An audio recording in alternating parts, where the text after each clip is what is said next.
Kapatid, kaibigan, ikaw na nanonood din, kung alam mo na kung ano yung plano ng Diyos sa'yo, kung alam mo na talaga yung destiny ng Diyos sa buhay mo, alam mo na talaga yung calling mo, at hanggang ngayon wala ka pa rin ginagawa, kapatid, parte ng ating doers mentality, delayed obedience is a dignified disobedience.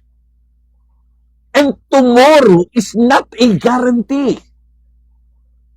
Huwag natin pagmalaki yung marami pang bukas. Wala pong katiyakan at walang pangako sa Biblia na may bukas.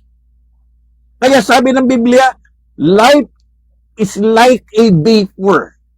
It is there for a little while and then it vanishes away. Sinong nakatitiyak na bukas buhay ka pa?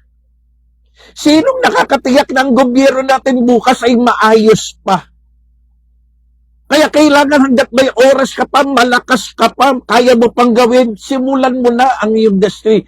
Mag-decide ka na.